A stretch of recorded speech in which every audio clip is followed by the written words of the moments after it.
موافق ہو جاتی ہے۔ اب جب حضرت صلی اللہ علیہ وسلم بما ابو بکر کے غار ثور پہنچے، تفسیر کبیر میں لکھا ہے کہ آپ جب اندر تشریف لے گئے تو آپ نے حضرت سے درخواست کی کہ تھوڑا سا وقت دے دے مجھے، اور وہ صاف کیا تو گندا پندہ پرانے زمانے کا غار کیا ہوتا ہے۔ ابوبکر صدیق نے بہت محنت کی اور اس میں سوراخ بہت سارے تھے، آپ نے اپنی پگڑی ٹکڑے ٹکڑے کر کے اور اس میں جگہ جگہ دے دی، ایک جگہ پھر بھی رہ گئی تو آپ نے ایسے انگوٹھا رکھا اس میں، اس کو بند کیا۔ آپ پیغمبر ہو، آپ اندر تشریف لے آئے۔ یہ حقائق ہے کہ اس کے منہ پر کبوتری نے آ کے انڈے دیے اور عنکبوت نے وہ جال تانا، گھونسلہ بنایا۔ اس وجہ سے علماء میں یہ اختلاف پیدا ہو گیا کہ مسجد سے کبوتر ہٹا سکتے ہیں یا نہیں۔ ہدایہ میں لکھا ہوا ہے کہ حرمین شریفین کا عمل ہے کہ رہنا چاہیے۔ فتاوی شام میں ایک جگہ ابن عابدین نے اجازت دی ہے، دوسری جگہ کہا نہیں، گن کرتے ہٹاؤ۔ تو علماء نے لکھا ہے کہ اگر ایسا ہو کہ صرف آتے جاتے ہیں پھر تو خیر ہے، اور اگر بیٹ ویٹ کرتی ہے، اگرچہ ہوائی پرندوں کا بیٹ ناپاک نہیں ہے حنفیہ کے ہاں، پھر بھی جب اضافہ ہوشا کثرا، جب بہت زیادہ ہو تو تکلیف تو پہنچتی ہے۔ تو ایک اور جگہ جا کے ابن عابدین نے کہا کہ نہیں، ان کے گھونسلے اور ان کے جالے ہٹا سکتے، اور جنہوں نے کہا کہ نہیں ہٹائے انہوں نے یہ دلیل پیش کی کہ آپ اس کو دیکھ کے مسکراتے تھے اور فرماتے تھے دیکھو اس کو بھی میری ہجرت میں حصہ ملا ہے، مجھے بچانے کی کوشش کی۔ کیونکہ مشرکین نے 100 اونٹ اعلان کیا تھا کہ جس نے پکڑ لیے، 100 اونٹ کیا، ایک اونٹ بہت بڑی چیز تھی، تو وہ تو ہر طرف دوڑ رہے تھے، لیکن یہاں آ کے دیکھ لیتے تھے تو کہ یہاں تو گھونسلہ ہے اور انڈے اور چوزے پڑے ہوئے، یہاں کوئی اندر کیسے جائے گا۔ اللہ اکبر۔ بعض واقعات ایسے ہیں کہ محدثین کو صحیح اسانید سے نہیں ملے۔ ذہبی نے القاعدہ فی علوم الحدیث میں لکھا ہے ہم تو سند کو یصح ولا یصح کہتے ہیں، وَإِنْ كَانَ الْمَتْنُ مَحْفُوظًا وَسَلِيمًا۔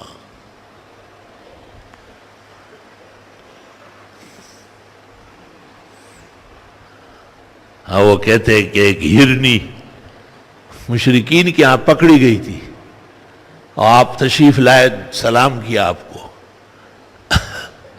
اور کہا کہ ان سے مجھے چھڑا لے، میں بچے ہیں ان کو دودھ پلا کے آتی ہوں۔ آپ نے کہا ٹھیک ہے آپ جائے، میں بیٹھتا ہوں۔ مشرکین بڑا حیران ہو گئے کہ یہ عجیب بات ہے، جانوروں کی سفارشیں ہو رہی، وہ تو عرب و عجم اور سفلی اور علوی، فرشی اور عرشی سب کے پیغمبر ہیں۔ فرش والے تیری عظمت کو کیا جانے، خسروا عرش پہ اڑتا ہے پریرا تیرا، ایک شاعر نے کہا ہے۔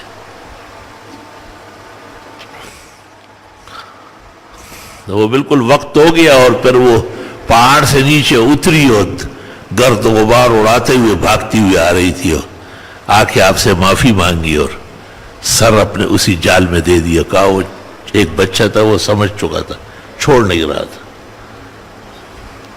پتہ نہیں کتنے لوگ ایمان لائے۔ محدثین نے اس کو بھی اپنے خاص قسم کی مشین سے لایا، اس سے ہو کہا ہے، لیکن وہاں جبل غزالہ موجود ہے مکہ مکرمہ میں، اور یہی تمام ہرنیاں اب بھی وہاں آباد ہے، اور یہی وہ واقعہ پیش آیا ہے۔ تو اس لیے ذہبی نے القاعدہ فی علوم الحدیث میں، ذہبی وہ شخص ہے جس کے بارے میں امام العصر مولانا انور شاہ کہتے ہیں کہ اگر ذہبی کو اوپر بٹھا لے اور قیامت تک کے جتنے انسان جو حدیث روایت کر چکے تھے وہ کھڑے کرے، فَهُوَ يَعْرِفُهُمْ بِأَسْمَائِهِمْ وَأَسْمَاءِ آبَائِهِمْ وَأَجْدَادِهِمْ وَأَنْصَابِهِمْ وَأَخْصَابِهِمْ وَبُلْدَانِهِمْ، وہ ایک ایک بتائے گا، یہ فلاں کا شاگرد، فلاں کا بیٹا، فلاں جگہ رہنے والا، فلاں زندہ، فلاں مرا، یہ اس سے پڑا ہوا ہے، اتنا بڑا علم اللہ نے صحابی کو دیا، کیونکہ زمزم کا پانی پیتے وقت چاہے زمزم پر دعا مانگی تھی، یا اللہ مجھے علم حدیث بکمال عطا فرما۔ بعض موقع قبولیت کے ہوتے ہیں۔ حافظ ابن حجر ان کے 200 سال بعد آئے اور انہوں نے زمزم کا پانی پیتے وقت دعا مانگی، یا اللہ مجھے شمس الدین ذہبی جیسے حافظہ دے دے، تو ان کے میزان الاعتدال پر لسان المیزان 7 جلد لکھی، اور حافظ ہے۔ شیخ الاسلام شیخ العرب والعجم صدر المدرسین دارالعلوم دیوبند حضرت اقدس مولانا حسین احمد صاحب مدنی بخاری شریف میں فرماتے تھے دیوبند کے اندر حافظ الدنیا ابن حجر نے کہا ہے کہ وہ پوری دنیا کے حافظ الدنیا ابن حجر نے کہا ہے۔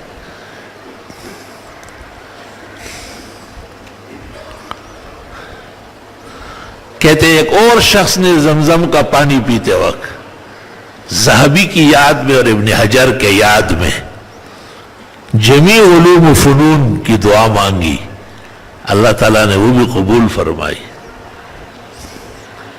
حضرت مولانا نے فتح الانبر میں لکھتے ہیں فَإِذَا أَبْصَرْتُ فَهُوَ شَيْخُنَا، جب میں نے اپنی طرف نگاہ ڈالی ہمارے صاحب خود تھے، واقعہ اس طرح بیان کیا جیسے کوئی کسی اور کا قصہ ہے۔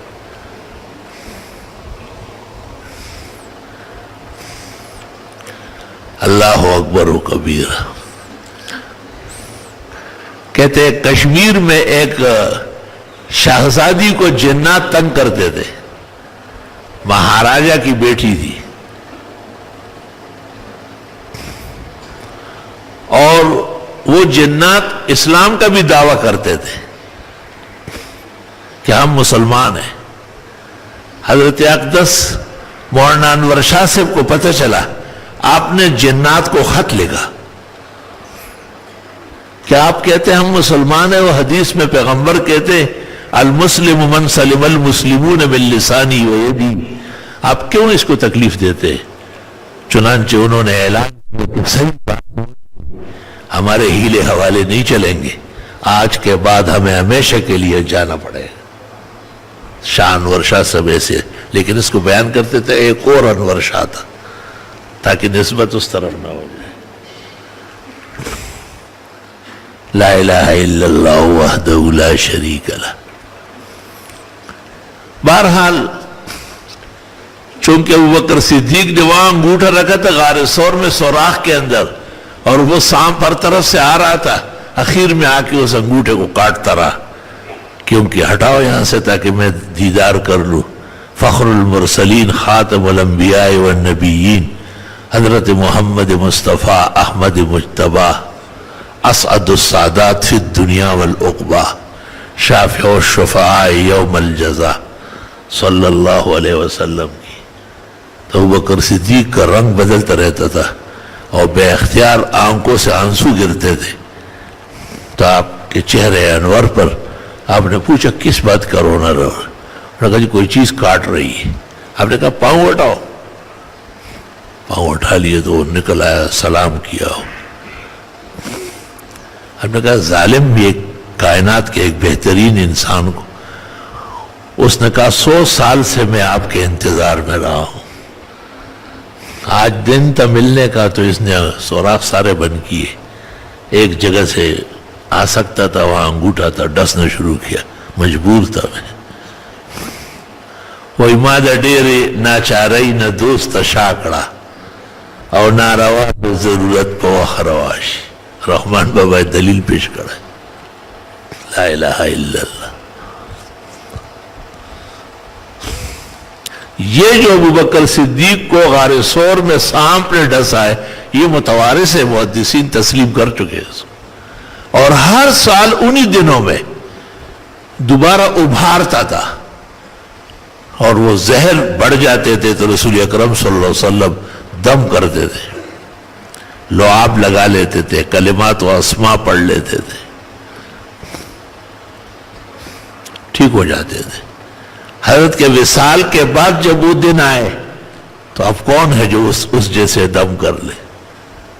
بڑھتے گئے یہاں تک کہ 2 سال 26 دن کچھ گھڑیاں ابوبکر صدیق کی خلافت پر گزری ہے اور پھر وصال ہوا ہے. تو جیسے نبی نے وفات کے وقت کہا کہ عائشہ وہ جو زہر مجھے خیبر میں دیا گیا تھا اس کا اثر محسوس کر رہا ہوں اور میری رگ جان کٹ رہی ہے، اس طرح ابوبکر صدیق کو بھی وہ تکلیف دوبارہ ابھر گئی تھی.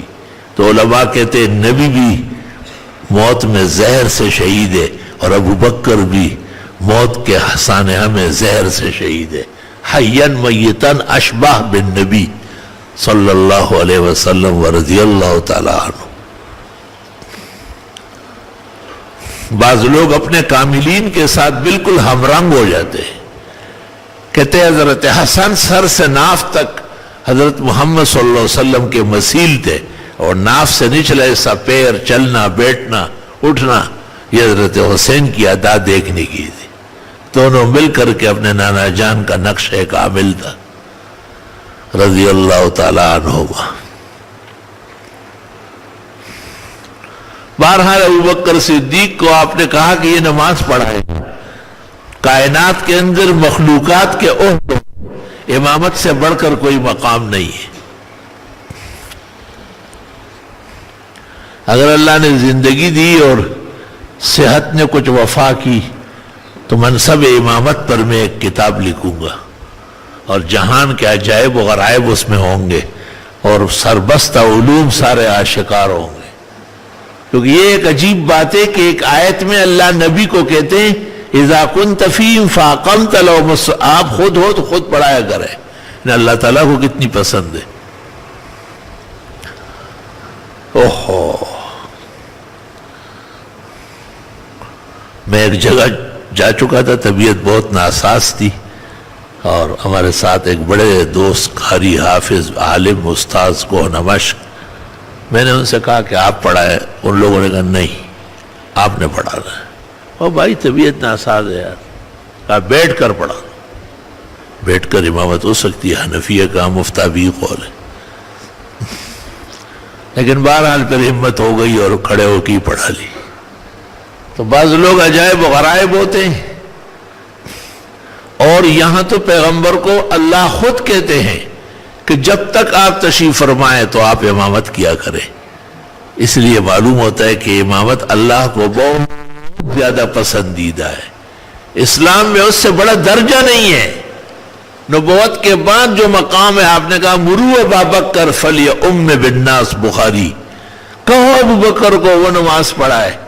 اور جب بیویوں نے مشورہ دیا کہ یہ تو بہت کمزور دل کے ہیں اور آپ کی وفات کے صدمے کو برداشت نہیں کر سکیں گے اور مصلی پہ کھڑے ہوں گے آواز نہیں نکلے گی، آپ نے کہا رہنے دو، انتن صواحب یوسف. یہ چال بازی ہے، میں جانتا ہوں. اور پھر آپ نے کہا اب اللہ یوم بالناس اللہ ابو بکر. اللہ اجازت ہی نہیں دے رہے کہ ابو بکر کے ہوتے ہوئے کوئی اور نماز پڑھا لے. یا اللہ. اس لیے عباس موجود تھے اور آپ کے چچا ہے 3 سال بڑے. اور خالد بن ولید نے ایک موقع پر عباس کو کچھ کہا. آپ نے کہا خالد ایمان کے بعد پھر دوزخ جانے کا شوق ہو رہا ہے. تمہیں معلوم نہیں العم وسن والاب، میرا چچا میرے باپ کی جگہ پر ہے، خبردار کہ تم نے اس کو کوئی ڈانٹا وانٹا. لیکن جب امامت کا مسئلہ ہے ان اللہ یامرکم ان تؤدوا الامانات الی اہلہا، عباس کے ہوتے ہوئے آپ نے کہا ابو بکر آگے ہو جائے. یہ امانت داری کی بات ہے، رشتہ داری کی باتیں نہیں.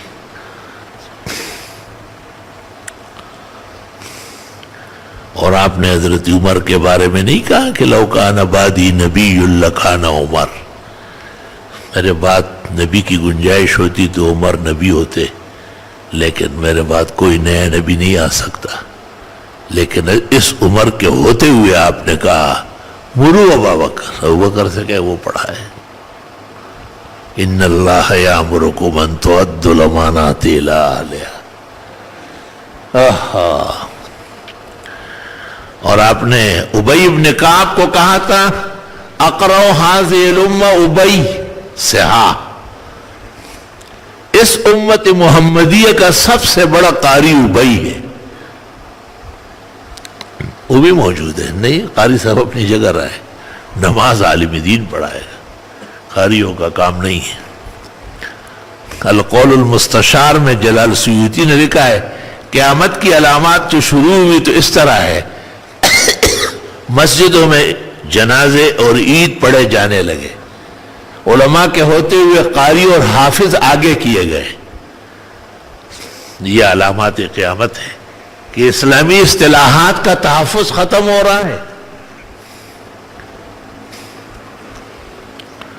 اللہ اللہ.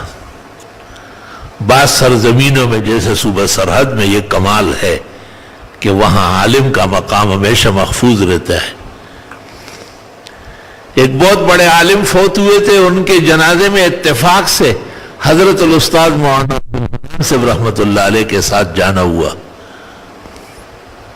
بہت بزرگ شخصیت تھی، اور حضرت مولانا کہتے میرے بھی استاذ تھے. تو وہاں صفیں بن رہی تھی، ایک آدمی کوٹ پہنا ہوا تھا اور داڑھی خوب کنگھی کر کے کھڑا کیا ہوا تھا، اور سر پہ جنا کیپ تھا، اور صفونہ سم کا ہے جی، صفونہ سم کا ہے جی. ایک آدمی نے کہا یار اتنا بڑا قاضی مرا ہے، کوئی عالم نہیں جو ہیڈ ماسٹر صاحب پڑھائیں گے. وہ ہیڈ ماسٹر تھا، صفحہ سیدھی کرے صفحہ سیدھی کرے. ان کو بہت شوق ہوتا ہے ڈاکٹروں کو، انجینئروں کو، کہ کسی طرح مولوی بن جائے. کہتے فلاں ڈاکٹر مولوی بنے. وہ تو ڈاکٹر ہے، مولوی کیوں ہے؟ اس نے ساری زندگی ڈاکٹری سیکھی. عالم وہ ہوتا ہے جو اول سے آخر تک علم میں رہا ہے. یہ کوئی آسان کام ہے؟ کسی کی بھی ناک کالی کرو لال دین لوہار بن جائے گا. تو ایک آدمی نے کہا اتنے بڑے عالم فوت ہوئے، پاکستان میں کوئی عالم نہیں کہ ماسٹر سے پڑھائیں گے. تو انہوں نے کہا کہ مولانا عبدالحنان صاحب جہانگیرے کے، ان کے لیے وصیت ہوئی، وہ پہنچا نہیں. حضرت نے کہا میں یہ آئے ہوں پہنچ چکا ہوں. کہا راضا راضا جی مہربانی ہو گئی. ایسا اللہ تعالیٰ نے اس سرزمین کو شرف دیا ہے. کچھ علم کی بقا اور حفاظت نظر آتی ہو. اللہ. بہت صحابہ اور بہت سارے آپ کے مہاجرین و انصار کئی خصال اور صفات کے مالک موجود تھے، لیکن آپ نے کہا مرو ابا بکر فلیؤم بالناس، ابو بکر سے کہو وہ نماز پڑھنے. اللہ اللہ. پھر وہ نماز خالی نماز تو نہیں تھی. جب حضرت کا وصال ہو گیا تو مہاجرین و انصار دو دھڑے ہو رہے تھے، مننا امیر و منکم. آپ نے کہا کیا باتیں کر رہے ہیں آپ لوگ؟ ایک امیر ہوگا، دو نہیں ہوں گے. پیغمبر کی شریعت، پیغمبر کی احادیث آپ نے پیش کی، اور حضرت عمر نے. پھر مسئلہ یہ پیش آیا کہ حضرت کو کیسے نہلایا جائے گا. کہ جس جگہ جسد یا تھار تشریف فرما ہے، قبر کا کھودی جائے گی اسی جگہ پر. خبردار کے نبی کا جسم اٹھا لیا گیا. امامت کیسے ہوگی؟ کہا امام کوئی نہیں ہوگا، صف صفوں میں کھڑے ہوں گے. وہ پیغمبر حیاً میتاً امام ہے. کتنا بڑا علم ہے، تمام صحابہ دنگ رہ گئے. یہ وہ علم تھا جس کے لیے پیغمبر کو وحی ہوئی تھی کہ آپ ابو بکر کے ہوتے ہوئے کسی کو امام نہ بنائے. بخاری اور ابو داؤد میں ہے کہ ابو بکر صدیق فجر کی نماز اتنی بڑی پڑھاتے تھے کہ ظننا ان الشمس طلعت، کوئی سورج تو نہیں نکلا، ولیکن کان ابو بکر اعلمنا. یہ منصب ابو بکر کا تھا، ہمارا نہیں تھا. وہ عالم بڑے تھے، وہ جانے سورج نکل نہ جانے. اعتماد دیکھو صحابہ کا. اللہ. اور پختکار کتنے ہیں. اسامہ کم عمر بچہ، آپ نے اس کو مقرر کیا تھا ایک لشکر کا سپہ سالار، اور اس لشکر میں ابو بکر، عمر و عثمان سب موجود تھے، لیکن سپہ سالار اسامہ ہو. اور ایک فرقہ پیدا ہو گیا تھا مانعین زکوٰۃ. انہوں نے کہا کہ بس نبی دنیا سے تشریف لے گئے، اب زکوٰۃ کون وصول کر رہا ہے، ہم خود دیں گے. اور وہ جو مسیلمہ کذاب تھا، وہ جھوٹا مدعی نبوت، وفات رسول سے اس کی تحریک میں بھی کچھ ہلچل مچ گئی. یہ تینوں مسئلے ابوبکر کے سامنے آئے. آپ نے کہا کہ ان تینوں کے ساتھ نبڑنا ہے, ایک کو بھی نرم نہیں کرنا ہے. اسامہ کے بارے میں بڑے صحابہ نے کہا کہ یہ پیغمبر کا معجزہ تھا کہ اتنے کم سن کو سپہ سالار مقرر کیا اور مصر بھیجا جا رہا ہے, اس کو روک لیا. آپ نے کہا پیغمبر کا مقرر کیا وہ کون روکے گا؟ اس کو کہا تقدم یا حبیبی, میرے پیارے محبوب جائے لشکر لے کے منصور اور فتحیاب ہو کے آؤ گے. وہی ہوا. اور مانعین زکوٰۃ کے بارے میں عمر نے کہا کہ ان کے ساتھ بعد میں کہا, بعد میں نہیں, آج انہوں نے کہا کہ زکوٰۃ نہیں لے سکتے, کل کہیں گے ہم کسی کے پیچھے نماز نہیں پڑھیں گے. کفر میں تو بہت مضبوط تھے, ایمان لا کے کیا ڈھیلے ہوتے جا رہے ہو. عمر کہتے ایسے گھبرا گیا ہمیں کہ زمین پھٹ رہی ہو, اندر جا رہا ہوں. اللہ نے ابوبکر کو ایسی ثابت قدمی دی تھی. اور مسیلمہ کذاب کے ساتھ قتال کے لیے تمام صحابہ کو کہا کہ باہر نکلو, اس کو پہلے ہی ختم کرنا ہے. اللہ رب العالمین نے وہ فتنہ بھی ختم کیا. اسی میں مسیلمہ اور اس کے جتنے بھی لوگ تھے سب قتل کیے گئے, اور فضائے ختم نبوت ہمیشہ کے لیے سازگار ہوئی. رضی اللہ تعالی عنہم اجمعین. ان اللہ یامرکم ان تؤدوا الامانات الی اہلہا. سبحان اللہ. اللہ حکم دیتے ہیں کہ امانت داری کا بہت خیال رکھو. وَإِذَا حَكَمْتُمْ بَيْنَ النَّاسِ أَن تَحْكُمُوا بِالْعَدْلِ, جب لوگوں کے فیصل بنے, حاکم بنے, جج بنے تو انصاف کا خیال رکھو. ان اللہ نعم ما یعظکم بہ, اللہ بہت زبردست نصیحت تمہیں کر رہا ہے. ان اللہ کان سمیعا بصیرا, اللہ خود سننے دیکھنے والا ہے. لا الہ الا اللہ. ابوبکر صدیق رضی اللہ تعالیٰ عنہ کے انتقال کا وقت جب آیا, بڑے صحابہ نے درخواست کی کہ آپ کسی کو مقرر فرمائیں, پوری امت کا آپ پر زیادہ اعتماد ہے اور امت کو انتخاب کی ضرورت نہیں ہے, آپ ان کی طرف سے انتخاب کر لیں. تو آپ نے ان سے پوچھا کہ اسلام کے فخر, عزت اور غلبے کا سب سے زیادہ بھروسہ کس پر رہا ہے؟ صحابہ نے کہا عمر پر. فرمایا وَلَقَدْ ظَنَنْتُ قَذَا, میرا بھی یہی خیال ہے. عمر سے کہا تیار ہو جاؤ.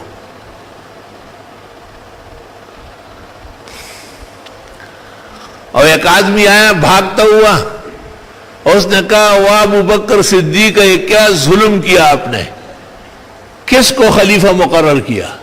مشہور تھا نا کہ عمر بہت سخت ہے, جلال والے, ہیبت والے.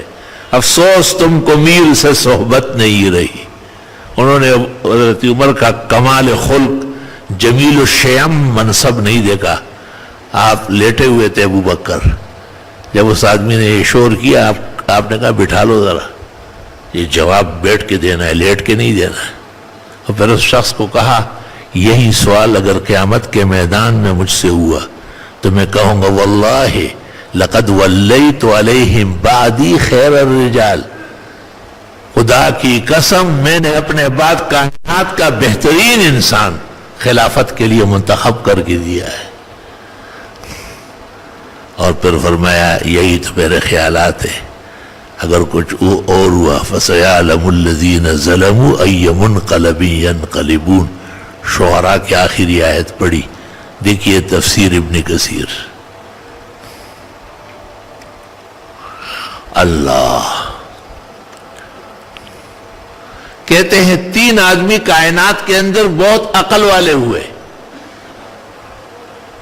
عبداللہ ابن مسعود سے تفسیر قرطبی میں منقول ہے ثلاثۃ من فرسان العقل, 3 آدمی عقل کے شاہسوار ثابت ہوئے. ایک وہ صفورہ حضرت شعیب کی بیٹی جس نے حضرت موسیٰ علیہ السلام کو دیکھا اور اپنے والد کو کہا یا ابت استاجر ہو, ان خیر من استاجرت القوی الامین. ابا جان انہی کو نوکر رکھے نا.